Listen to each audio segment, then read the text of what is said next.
Nah, Bapak Ibu yang saya kasih dalam Tuhan, kita belajar dari firman Tuhan ini. Pertama, bagaimana supaya keadaan keluarga kita, rumah tangga kita ya memiliki suasana home sweet home. Nah, ini kalau berbicara, ini bukan soal berbicara megahnya sebuah rumah ya.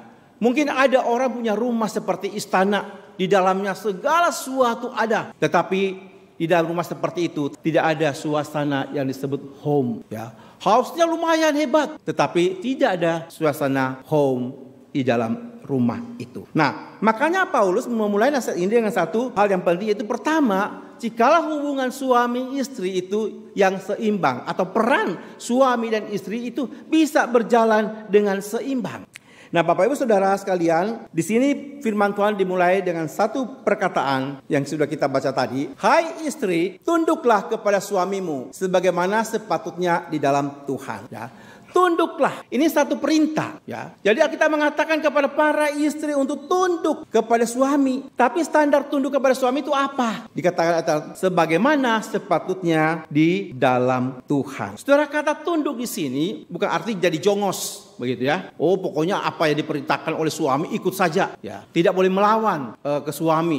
Enggak. Kata tunduk di sini mengandung arti ya, bahwa dia menempatkan dirinya di bawah secara sukarela. Sebuah pilihan sadar karena kasih, bukan karena tekanan. Jadi bukan karena berarti dia karena seorang yang lemah, ya tidak boleh bersuara. Pokoknya apa yang disuruh oleh suami harus tunduk, ikuti saja. Enggak. Jadi penekanan sini katakan sepatutnya seperti di dalam Tuhan. Nah, istri tunduk bukan karena ia kurang penting, tapi karena ia mau menghormati dan mendukung suaminya sebagaimana ia tunduk kepada Tuhan. Artinya, istri yang tunduk hanya dalam hal yang benar. Kalau suami melakukan sesuatu untuk menyuruh istri tunduk dan hal itu bertentangan dengan prinsip kebenaran, berani melawan, berani menolak. Nah, karena itu Bapak Ibu Saudara, Paulus melanjutkan setelah itu ya, habis dia berbicara kepada istri untuk tunduk ya. Nah, kemudian kata ini atau pesan yang kepada istri itu dilanjutkan dengan juga pesan yang khusus juga kepada suami.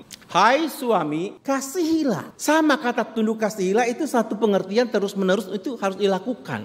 Ya. Jadi jangan tunduk karena ada sesuatu yang mungkin dari istri, dia memperoleh sesuatu dari suami, baru dia tunduk. Kalau nggak ada apa-apanya, sorry saya mau tunduk sama kamu. Demikian juga perkataan kata kasihilah. Kata kasihilah ini perhatikan sekali Bapak Ibu. Kata ini yang memakai kata dalam bahasa aslinya adalah kasih agape ya. Satu kasih tanpa syarat, kasih yang berkorban seperti Kristus berkorban kepada jemaat. Kasih seperti ini bukan hanya berkata, suami berkata kepada istrinya, aku mencintaimu. Tapi kasih ini adalah kasih yang nyata, ditunjukkan lewat apa? Perbuatan, perhatian, kesabaran, dan pengampunan dalam keseharian. Makanya Paulus menegur dengan keras, dengan tegas. Dikatakan sana, suami tidak boleh bersikap kasar, baik dengan tangan maupun dengan perkataan. Hari ini kenapa banyak keluarga yang berantakan? Karena banyak para suami-suami yang boleh dikata belum hidup sungguh-sungguh dalam Tuhan. Karakternya ya sangat emosional, temperamental gitu. Dan ini menyakiti hati anggota keluarga. Nah, Bapak Ibu Saudara-saudara yang saya kasih di dalam Tuhan ya. Jadi kita melihat dua hal ini sangat penting, antara tunduk dengan kasih itu harus seimbang ya. Nah, artinya begini, jangan berharap para suami minta ya istri untuk tunduk kepadanya kalau suami tidak memberikan kasih seperti apa yang Tuhan harapkan, kasih Kristus ya. Nah, oleh karena itu ini kedua hal ini harus seimbang, perannya masing-masing ya. Contoh misalnya seorang istri, ya biasanya kalau seorang istri yang tunduk, pada saat ada satu percakapan, ada satu diskusi, maka suami mengajak istri berdiskusi. Nah, setelah diskusi kemudian istri mengatakan, menurut saya sih begini Pak. Oke, suaminya dengar. Ya. Nah, waktu suaminya dengar, kemudian setelah itu istri berkata, sekarang silakan Bapak yang mengambil keputusan. Apa yang Bapak putuskan, saya dukung. Entah itu nanti bagaimana keputusannya berhasil atau tidak, ya itu soal nomor 2. Tapi saya akan dukung. Apapun terjadi, saya dukung. Nah, ini adalah satu sikap tunduk. Dia menghormati suaminya sebagai kepala keluarga, sebagai pengambil keputusan. Nah, tapi kalau istri yang tidak tunduk, misalnya waktu suami mengatakan sesuatu kepada dia dan mengatakan, tidak Pak, menurut saya begini. Suami bilang, jangan begitulah, begini. Enggak, pokoknya harus begini. Nah, ini istri yang pembangkang ya, istri yang menentang. Nah, kalau istri yang menentang dan tidak tunduk, rumah tangga itu akan jadi kacau ya. Nah sebaliknya juga, seorang suami bagaimana dia menunjukkan kasihnya, perhatiannya di dalam kehidupan sebagai suami istri ya. Dia perlu memperhatikan cinta kasih dia kepada seorang istri di dalam hal-hal yang terkecil ya. Entah itu dengan cara dia memberikan sesuatu perhatian khusus, membantu, menolong di dalam setiap pekerjaan yang dia lakukan. Nah, jadi saudara, sekali lagi rumah tangga yang sehat adalah satu rumah tangga yang tidak dibangun di atas kekuasaan ya. Nah, dan biasanya paling merusak hubungan rumah tangga kalau suami itu adalah suami yang otoriter ya. Suami otoriter. Kalau suami otoriter itu adalah suami yang pokoknya harus ikuti kemauannya. Saat istri anak tidak mengikuti kemauannya, maka dia akan meledak dan marah besar. Dan rumah tangga begini tidak akan bertahan lama. Dan saya percaya orang yang demikian, dia belum sungguh-sungguh mengalami akan kuasa kasih Kristus. Tapi kalau dia sudah mengalami, tidak mungkin dah seorang suami menjadi suami yang otoriter. Pasti suami yang penuh dengan cinta kasih. Karena dia sendiri sudah mengalami kasih Kristus. Dan istri yang tunduk pun sama. Istri sudah merasakan kasih Tuhan, maka ia tunduk seperti kepada Tuhan.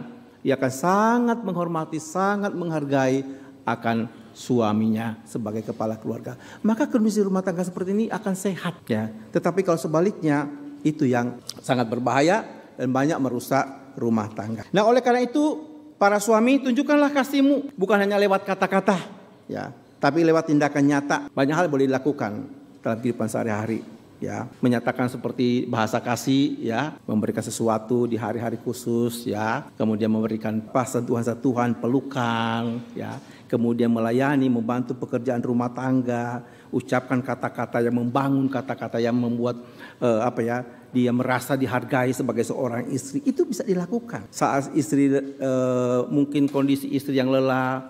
Jangan kita cepat-cepat marah kan gitu ya. Nah, dan biasanya ada kalanya para suami yang mungkin ada persoalan masalah di tempat kerja itu, nah itu seringkali dibawa ke rumah. Nah, waktu mereka membawa ke rumah masalah tempat kerja, nah itu pun sebenarnya sesuatu yang tidak baik ya. Nah, jadi Bapak Ibu yang saya kasih dalam Tuhan, dengan seorang istri seperti apa? Hormati suamimu ya. Bantu dukung di dalam doa dengan sikap yang lembut. Kalau ingin menegur suami, lakukanlah dengan kasih, bukan dengan nada yang menyalahkan ya. Dengan nada-nada yang tidak menghargai suami. Tunjukkanlah perhatian dalam hal-hal yang sederhana, menyambut pulang kerja ya dengan senyuman gitu kan. Itu sudah sesuatu yang sangat baik, perhatian yang diberikan oleh seorang istri kepada suami. Nah, Bapak Ibu yang saya kasih dalam Tuhan, kalau suami dan istri sudah saling menghormati dan mengasihi, maka fondasi rumah tangga akan menjadi kuat.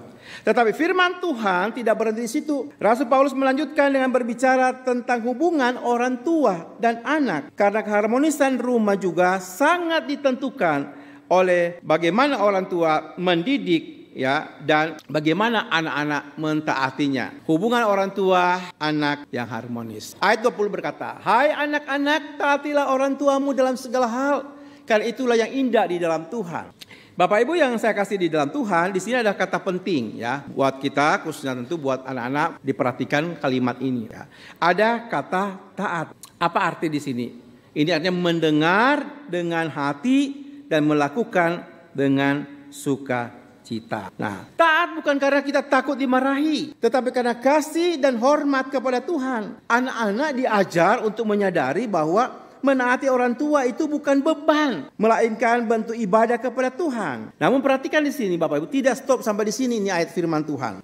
Kemudian ayat ini mengatakan begini ya, menegur para orang tua ya, khususnya para ayah. Janganlah sakiti hati anakmu supaya jangan tawar hatinya. Anak diminta taat, tapi ingat orang tua, khususnya ayah dikatakan di sini, jangan sakiti hati anakmu supaya jangan tawar hatinya.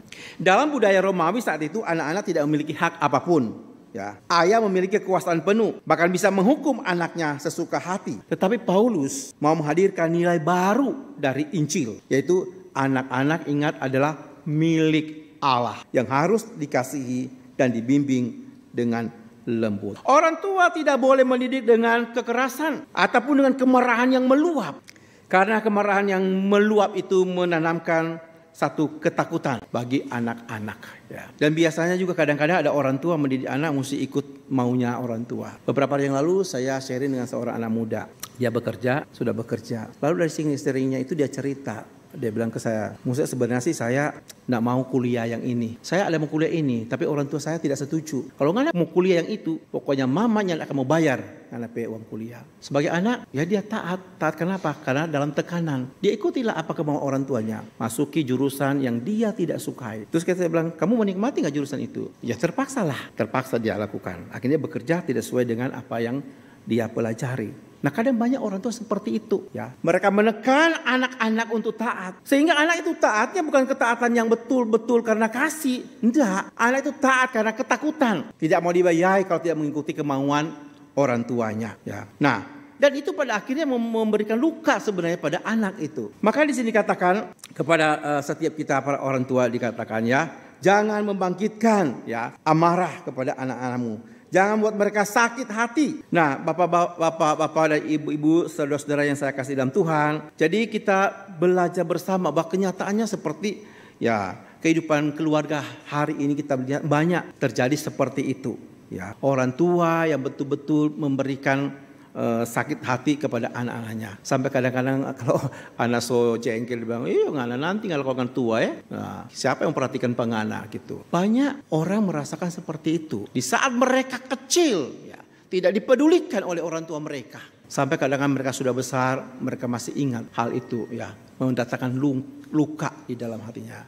Nah, apabila luka ini ya tidak dipulihkan, tidak disembuhkan ya, itu sangat merugikan anak itu. Nah seperti tadi kita melihat dari drama yang ada bukan ya, melihat orang tuanya mungkin sibuk dan sebagainya dalam pekerjaan gitu, sehingga anak mungkin juga kadang sudah nggak sopan jawabnya gitu. Nah itu kalau tidak dipulihkan pada akhirnya berjumpa dengan Tuhan itu sangat berbahaya sekali. Ada satu kisah yang saya dengar di satu acara, seorang anak muda dia dari keluarga orang yang mampu ya, orang tuanya mampu. Sekolahkanlah di luar kota. Setiap bulan dikirim uang banyak sekali ya. Tetapi orang tuanya tidak pernah sama sekali untuk berkomunikasi, berhubungan dengan anak ini. Sehingga suatu saat singkat cerita anak ini kemudian terlibat ya mabuk-mabukan, free sex dan lain sebagainya gitu. Hidupnya pokoknya hancur. Papanya tidak pernah tanya bagaimana studimu. Uang dia terus terima banyak gitu. Nah suatu hari akhirnya dia bertemu, diajak dalam satu camp pemuda. Di camp pemuda itu sebenarnya dia cuma ikut juga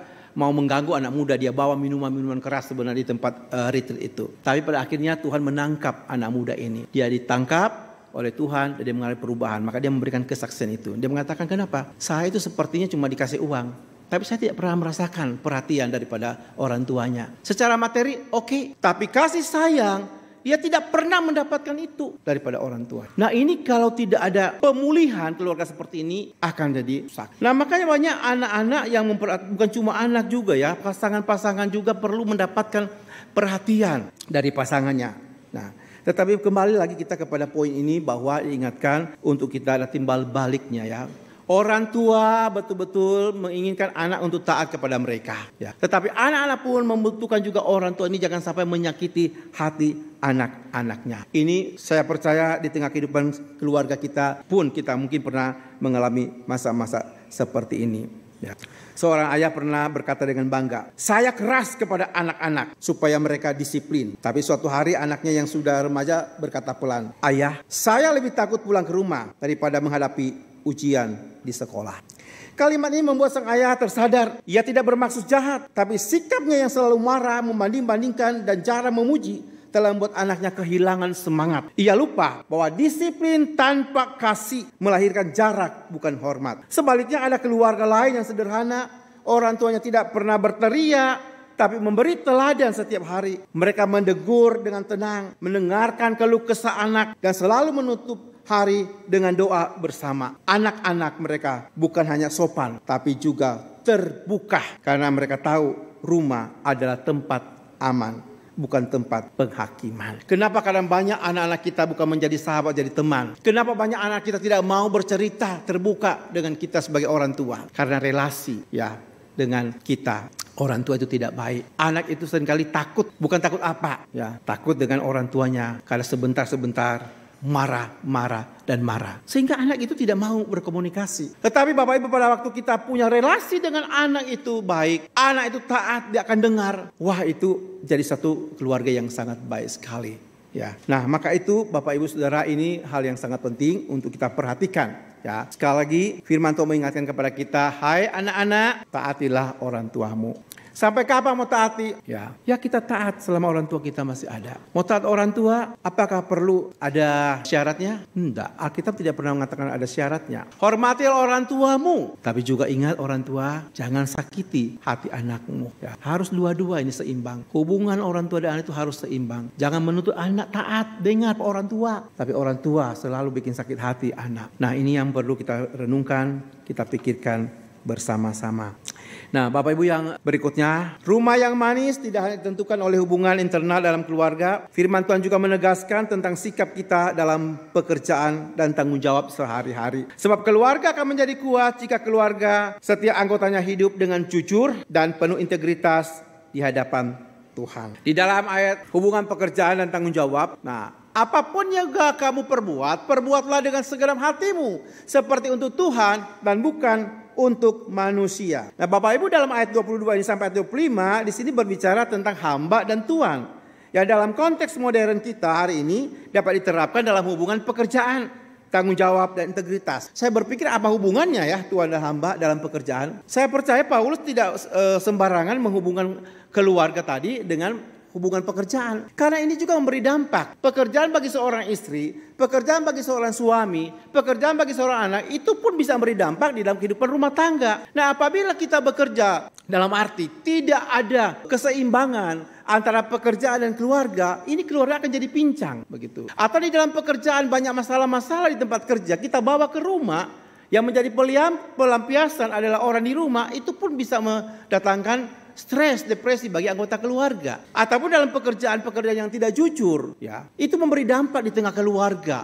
Pasti punya pengaruh besar. Rumah tangga itu dia akan menjadi home sweet home. Karena ada hal-hal tertentu yang dilakukan oleh anggota keluarga yang bekerja. Nah, Bapak Ibu Saudara yang saya kasih dalam Tuhan, ada satu kisah di satu acara, ya, ini acara yang kisah nyata. Nah, suaminya ini bekerja hampir sebulan itu di luar kota. Ya, lalu tinggallah istri sendiri di rumah dengan satu anak yang masih remaja, anak satu-satunya. Nah, dengan punya prinsip bahwa suami bekerja jauh-jauh 1 bulan di luar kota, ya, untuk apa? Ya, bekerja untuk anak-anak, untuk istri. Seperti drama tadi bukan? Pergilah dia bekerja. Secara materi mereka berkelimpahan. Tapi istri itu kesepian. Anak itu kesepian. Nah, singkat cerita, karena istri kesepian, maka dia bergabunglah dengan ibu-ibu yang sama. Ibu-ibu yang kesepian. Begitu ya. Ini ibu masih muda. Mungkin umur 30 lebih lah ke atas ya. Bergabunglah dengan satu arisan ibu-ibu yang kesepian. Ternyata mereka bukan cuma sekedar arisan. Karena mereka kesepian, Bapak Ibu, ya namanya suami istri ya,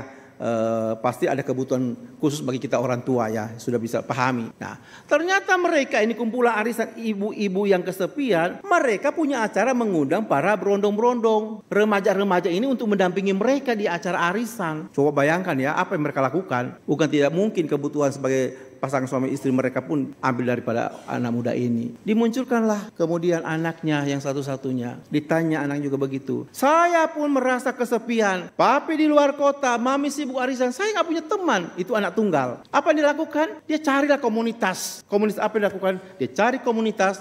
Ini berondong-berondong yang menemani tante-tante yang kesepian. Saya bilang gila ini keluarga ini hancur ini. Parah. Lalu dimunculkanlah ini suami masuk di acara itu.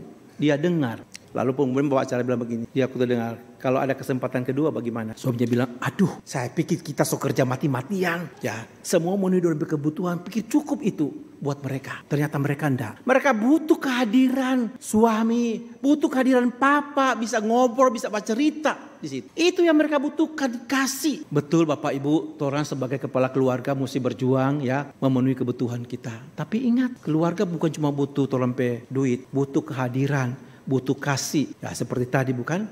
Butuh kasih sayang. Ada cerita ngobrol gitu. Nah, kenapa Paulus sampai katakan seperti ini? Lalu kemudian itu hal-hal yang lain termasuk kita mesti bagaimana harus bekerja, relasi ya. Dikatakan apapun yang kamu perbuat, perbuatlah dengan segenap hatimu seperti untuk Tuhan. Ini juga berbicara soal pekerjaan. Kalau kita bekerja, kita tahu saya bekerja untuk Tuhan, maka kita akan menjadi istri atau menjadi suami ya menjadi papa yang bekerja betul-betul menjadi teladan, jadi contoh bagi anak-anak kita nanti. Saat kita bekerja dengan jujur di tempat di mana kita bekerja, akan jadi contoh teladan bagi keluarga kita. Anak-anak akan melihat seperti inilah orang tuaku waktu mereka bekerja. Walaupun banyak godaan-godaan di tempat di mana kita bekerja. Ya, ada seorang ayah bekerja sebagai pegawai di sebuah kantor pemerintahan. Nah, ia seringkali ditawarkan dengan uang tambahan dari rekan-rekannya. Untuk apa? Untuk mempercepat proses administrasi. Kalau ia menolak ya, untuk melakukan itu, maka dia katakan, ya maksudnya kalau dia menolak supaya anak-anaknya tahu bahwa integritas itu lebih penting daripada uang. Maka dia berani ya untuk mengatakan itu, berani dia menolak ya apa yang ditawarkan oleh teman-temannya. Nah, kalau kita hidup tidak benar, selalu mencari jalan pintas, apa yang anak kita lihat dari orang tua kita? Maka mereka akan belajar. Belajar apa? Belajar untuk tidak jujur. Belajar untuk mencari jalan pintas di dalam kehidupan ini. Maka perlu kita selalu mengingatkan, ya, juga untuk anggota keluarga kita. Mari kita sebagai orang tua ini, sebagai bekerja apapun kita, jadi teladan dalam kita bekerja, supaya itu memberi dampak dalam rumah tangga kita. Maka rumah tangga kita, keluarga kita betul-betul memiliki home sweet home, di mana dalamnya ada kasih yang nyata, ya, ada satu tindakan yang nyata daripada setiap kita. Nah, bagaimana dengan keluarga kita hari ini? Bagaimana dengan kita sebagai bapak? Bagaimana kita sebagai ibu, sebagai suami, sebagai istri, sebagai orang tua dan sebagai anak? Bapak Ibu yang saya kasih dalam Tuhan, dalam era digital ini godaan untuk ya hidup tidak benar itu sangat-sangat besar sekali. Kalau kita sebagai siswa, apa yang harus kita lakukan? Kita sebagai anak, masih sebagai siswa, mahasiswa, apa yang kita perlu belajar supaya mendukung bahwa dalam keluarga rumah tangga kita terjadi home sweet home? Mari kita belajar dengan benar. Mari kita belajar juga dengan jujur. Mari kita bekerja dengan penuh tanggung jawab. Sekali lagi, karena apa yang kita lakukan itu adalah untuk Tuhan. Waktu kita punya kesadaran itu bekerja untuk Tuhan, maka semua kita pasti akan menikmati ya suasana indah di dalam rumah kita.